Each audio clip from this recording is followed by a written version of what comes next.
Welcome to today's lesson. Today we'll be explaining everything you need to know about foreshadowing, along with some famous examples. Let's begin by explaining what foreshadowing is. Have you ever been reading a book or watching a movie and you get a sense that something is going to happen later on? That's called foreshadowing. Foreshadowing is when the author gives hints or clues about events that will happen later in the story. It helps build suspense and gets you wondering what will happen next. For example, if the author tells you that a magic lamp is forbidden to touch, you can imagine that one of the characters will end up touching this magic lamp later on in the story. Alternatively, if there is a scene focusing on a character leaving their bag behind at the train station, this suggests that there is something valuable in the bag that might be the source of conflict in the story. Foreshadowing can be direct or indirect. Direct foreshadowing is when the reader knows that something is about to happen and they can look forward to it. For example, when a character in a mystery novel receives an anonymous letter warning them of danger, it's a clear signal that a thrilling and suspenseful event is on the horizon. This kind of foreshadowing adds excitement and keeps us engaged as we eagerly await the unfolding of the anticipated event. Indirect foreshadowing is when the reader doesn't notice the significance of an event until it has happened. And when it happens, the reader is then able to connect the dots at the end. For example, in a crime novel, the author may subtly mention a seemingly minor detail, like a missing pen, early in the narrative. As the plot progresses, it's only at the story's climax that the reader connects the dots, realizing the missing pen was a crucial clue to solving the mystery. Indirect foreshadowing adds depth and complexity to the narrative, making the aha moments at the end even more satisfying. There are 5 types of foreshadowing used in stories. This includes concrete, prominent, evocative, abstract and fallacy. We will now explain each one with examples. The first one is concrete foreshadowing, also known as Chekhov's gun. This is a clear and straightforward hint directly placed in the story. For example, when a character says, "I'll be back before the sun sets," you know something's going to happen as the sun sets. It's a simple clue which is written in the story. For example, in Harry Potter and the Philosopher's Stone, when Hagrid takes Harry shopping for his school supplies in Diagon Alley, he stops to pick up a mysterious package at Gringotts Wizarding Bank. Hagrid says it's Hogwarts business. This clearly foreshadows that the package will be important later in the story. Sure enough, towards the climax, it's revealed the package contained the Philosopher's Stone that Voldemort is trying to steal. Hagrid's direct statement hinting at the secret package and ties to Hogwarts concretely sets up its significance as a powerful stone that Voldemort desires. Next, we have prominent foreshadowing, also known as prophecy foreshadowing. Here, the author tells the reader explicitly what will happen in the future, often in the form of a fortune or a prophecy.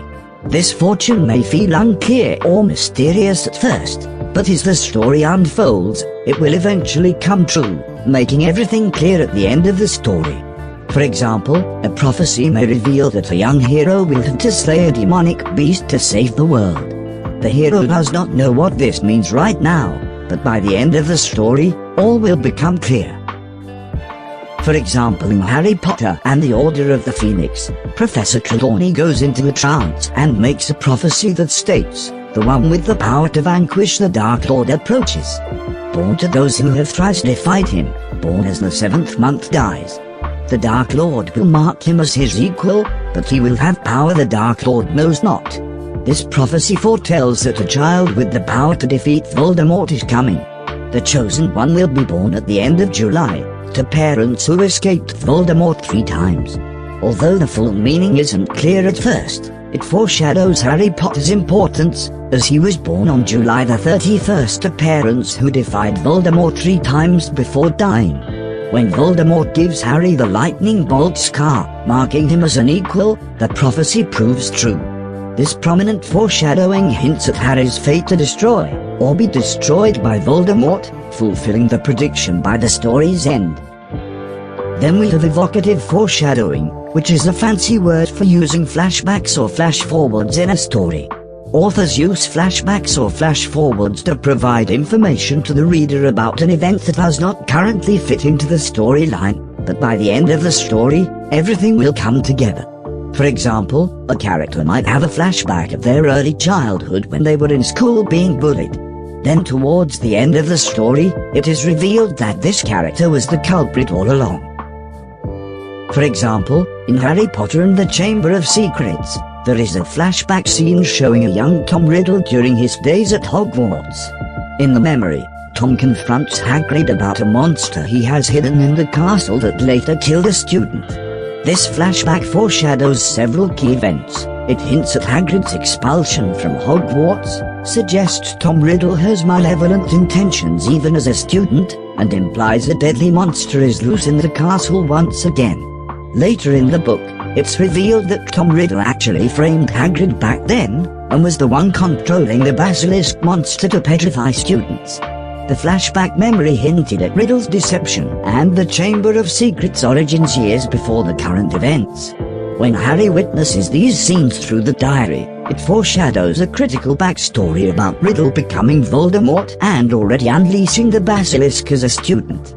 The flashback provides a sinister glimpse of his early dark deeds. Now, let's talk about abstract foreshadowing, also known as symbolic foreshadowing. This one's like a puzzle piece that doesn't fit until later in the story. Here you might get a vague clue, such as a change in weather, setting or mood.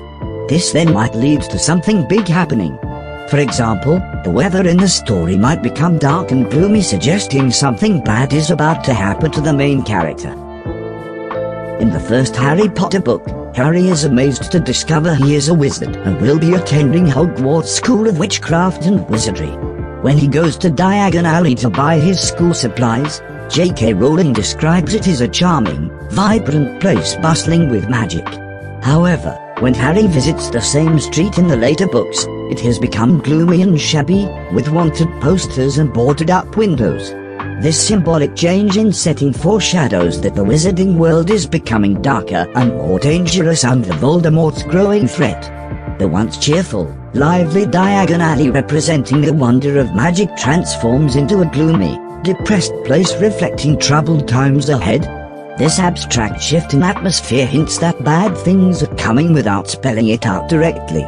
Young readers can infer the meaning based on the symbolic descriptions of Diagon Alley's changing mood. Last but not least, we have fallacy foreshadowing, also known as a red herring. This is a hint that's designed to mislead you, just like when a character acts suspiciously in a mystery story but turns out to be innocent. It's like a trick to distract the reader and take them down the wrong path. For example, in the first Harry Potter book, Harry, Ron and Hermione suspect Professor Snape is trying to steal the Sorcerer's Stone based on his suspicious behavior. They think Snape let the troll into Hogwarts as a diversion on Halloween night when it almost attacked Hermione. However, later in the story, it's revealed that Snape was actually trying to protect Harry, and it was Professor Quirrell working for Voldemort who was after the stone. Rowling used misleading clues like Snape's odd actions to foreshadow him as the villain, when it was secretly Quirrell all along. This created a red herring that suggested Snape was the bad guy, diverting attention from the real threat. When the truth comes out, it provides a satisfying plot twist for young readers who fell for the false foreshadowing about Snape. So why use foreshadowing? Foreshadowing is a powerful tool for storytelling for several reasons. First off, it engages the reader. It gets them speculating about what will happen next, and this builds excitement. Secondly, it builds suspense by hinting at future events. This leaves the reader wondering when and how they'll play out. Thirdly, it makes the story feel more connected and organized. When foreshadowed events happen, it feels natural rather than a random scene in the story. And finally, it helps build plot twists. Foreshadowing one thing can make twist endings more surprising for the reader. Now let's look at some tips on how to use foreshadowing. First of all, make it subtle. Don't make the foreshadowing too obvious or spell things out. Drop small hints that tease at future events without giving everything away up front. Keep readers wondering. Secondly, Use foreshadowing early. Place foreshadowing toward the beginning of the story so it sets up anticipation right away and readers have time to speculate. Next, foreshadow key events. Don't waste foreshadowing on minor plot points. Use it to hint at major events, reveals, or twists that drive the main conflict. Also, consider plot twists. You can have fun with foreshadowing by hinting at one outcome and then delivering something unexpected. The plot twist adds a surprise towards the end of the story. Finally, make it reinforcing. The foreshadowed events should logically connect back to the hints dropped earlier. Readers will feel satisfied when the pieces click into place. That's all for today. Next time you're reading or watching something, pay close attention to any foreshadowing the author includes. It can help you make predictions about what might happen next. Foreshadowing is a clever tool that authors use to build anticipation and interest in their stories. I hope you had a blast learning about foreshadowing today. If you loved this video, give it a big thumbs up, share it with your friends, and don't forget to subscribe for more creative writing lessons. Until next time, keep reading, keep watching, and keep exploring the amazing world of writing. See you in our next video.